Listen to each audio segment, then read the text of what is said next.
Hey, Kyle Brandt, did you have John Wolford versus Jared Goff debate on your 2020 season bingo card? Absolutely. I've been breaking down tape of John Wolford against the Orlando Apollos. He's got a great arm, and maybe he'll go this weekend in the NFL playoffs. Let's talk about it. 6 games this weekend. Triple headers both days, Saturday and Sunday. We've got you covered until then. Tom Pelissero joining us right now. Tom, welcome to the show. Welcome to the party. And let's start in L.A. Jared Goff misses Week 17. He's got a bit of an injury, has surgery on his throwing thumb. Never good, not ideal. What's the outlook for Saturday's playoff game against Seattle?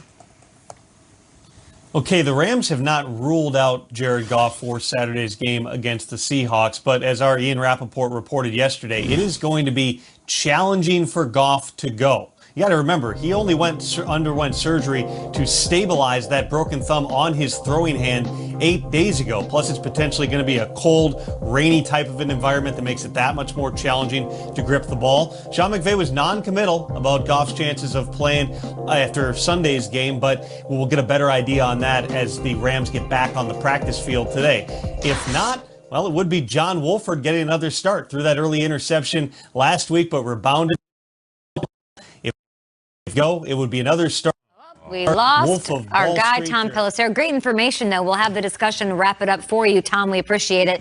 They're division rivals, right? These two teams know each other really well. If Jared Goff cannot play on Saturday against the Seahawks, guys, would the Rams be tougher to game plan against with John Wolford at quarterback? This is a debate. We're talking about this right now. Yeah, it's a real debate. I get it. There's people that will sit back and say, well, if you don't have tape on a guy, then it's hard to game plan for him.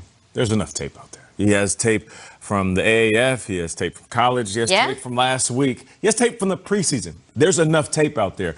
I don't think that's the case. You know, if you're looking at the best opportunity to win, a guy who knows the best playbook, then yeah, I say the Rams go with Goff. But if John Wolford does indeed play, then if I'm the Seattle Seahawks, I'm bringing pressure. I am bringing, mark my words, Jamal Adams will be flying around. He is going to play safety, corner, linebacker. He might even be on the line of scrimmage getting after the quarterback. So if I'm the Seattle Seahawks, this is the sight you're going to see. Number 33, blitzing the quarterback, bringing pressure. And this is what you need to do to a young quarterback who doesn't have any playoff experience. One, you test and see if he's ready for the moment. Two, you test and see if he knows the playbook well enough that he can handle blitzes coming from different areas. And 3, you just apply pressure for 4 quarters and see if he breaks. Got it. That's what I see from the Seahawks when the game plan is for a guy that they might not have, quote unquote, much tape on. Yeah, bring it. I mean, Nate, blitz Jamal Adams is great, but do you realize that what John Wolford does is what Jared Goff doesn't? He runs. He is a mobile quarterback. So please, blitz your safety. I'll roll to the right and I'll throw a pass right where he should be. That's exactly why Wolford brings things that maybe Jared Goff doesn't, and it's hard to game plan. Let's go to the tape. I like doing this sometimes. Let's go to the tape against the Arizona game, because not everyone watched this one. Here's the tape. Same time. Here's Wolford on a 3rd and 10. Watch the pocket break down here, because, Nate, they sent the house. Yep. We're going to all bring everybody. So they're blitzing everyone. Here we go. We got the full-out blitz. Wolford. Jared Goff can't do this. Wolford breaks it down and can scramble and get the first down. How about the zone read? We don't see this from Jared Goff too often. Wolford's at quarterback here. He's spot shadowed. Marcus Golden is going to crash off the edge, all right? Wolford, instead of throwing the ball away, instead of just trying to make something happen, he kind of turns the corner and he pulls it off and he gets a first down. And lastly, 3rd and 5. Rams have an empty backfield here, so you think, oh, pass. No, it's a fake jet sweep. And then he goes for 14 yards, out rushing the edge and the interior linebackers from the Cardinals. So, yeah, please bring Jamal Adams. Do that. The fact that he can run makes it a different game plan to prepare for than what Pete Carroll and what Ken Norton have prepared for the last 4 years. We know what Jared Goff is doing. We don't know what Wolford's doing. I'm not saying Wolford's a better quarterback than Jared Goff. That would be blasphemous. I am saying it might be harder to game plan with just 1 day's worth of tape to watch than it is to see Jared Goff, who you faced not only a couple weeks ago, but you've faced for the last 4 years. Nate, is Jamal Adams the equalizer? Can he stop Wolford from running and then force him to throw? I'm not trying to be dismissive to Wolford. And, Peter, I appreciate that. And I saw Wolford in preseason. I thought he was a good young quarterback. But when you look at this Seattle defense, they're not the Arizona Cardinals, fam. They have been the best defense over the past month or so. So they have more speed than most teams. You're talking about teams that can run sideline to sideline for 4 quarters. I don't see him pulling a run-pass option and turning the corner for 15 yards. I see him pulling a run-pass option, turning the corner, and getting smacked after 2 of those things. Let's not just be careful. Wolford doing some nice things. Like, The tape we just ran, there's no tape of John Wolford scoring a touchdown. The Rams didn't score a touchdown under Wolford. They had a few field goals. The Rams defense scored as many points as the offense. It was both 9. No, it's not easier to prepare for Jared Goff.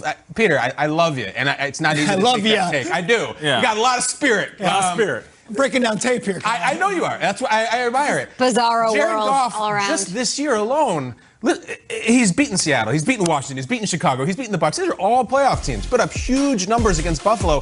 I don't know. I tried to find it. I don't know if John Wolford has beaten the San Diego Fleet. I couldn't find it deep in the rabbit hole. So something has kind of happened here, and I actually think it has something to do that his nickname is the Wolf and that we love it. This became this greatly exaggerated thing of what John Wolford did last week. He scored 9 points on a really bad defense. It wasn't great. He had a couple splash plays.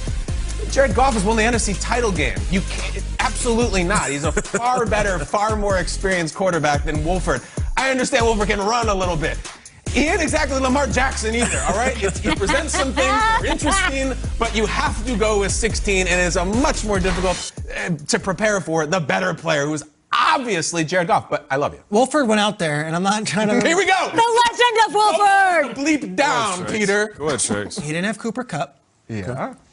He didn't have Andrew Whitworth. He was told he'd start Great a couple point. days earlier. Yeah. Came out there, and he played against an NFL defense in a must-win and everything on the table, and he found a way to win and did so using his legs and his arms. That was what it took to win the game. I'm not going to disparage him for not scoring a touchdown. He threw for 250 yards and ran for 50. The last time Jared Goff played the Seattle Seahawks, it did not go well. He threw a bad interception to Quandre Diggs. It was a very frustrating loss. And then now Wolford comes in and the team is energized. There is something intangible to this too. I understand Goff is a great quarterback and he's the first overall pick and he makes $100 million. For this game, who is it harder to prepare for? I don't know how to prepare for John Wolford. I know what Jared Goff is most likely going to do. That was the question. Would I start Wolford over Goff? I'm not saying no. Hal, what does it mean for Goff going forward if he is able to play and they decide to stick with Wolford?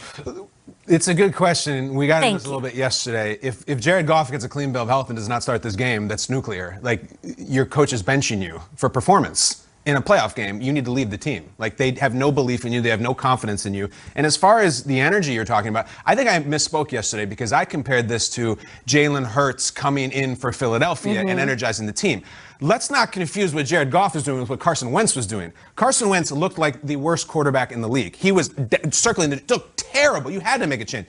Jared Goff's not even close to that. He's been good this year. He's been good. Not been great. It's Jared Goff. I call him the hummus of quarterbacks, but I'm still saying I'm going with Jared Goff. And if they bench him and he's clean bill of health, I'd be interested if that health report even came out. Like, I don't think they want that. They don't want that smoke. They don't want that. It's already coming out and they're saying his thumb might be great. So they're already protecting themselves. Jared, why don't you sit down? We're not sure you're 100%. If they do make that decision, they've got this little buffer here. Well, Jared wasn't 100%. If there is a happy medium or a way to go about this, you start Goff, but then you can bring in Wolford just like the Saints used Taysom Hill, just like the Eagles have used Jalen Hurts, and then you make them prepare for both. And you certainly don't tell us whether Goff can go or not. Whether Ian or Tom have a report or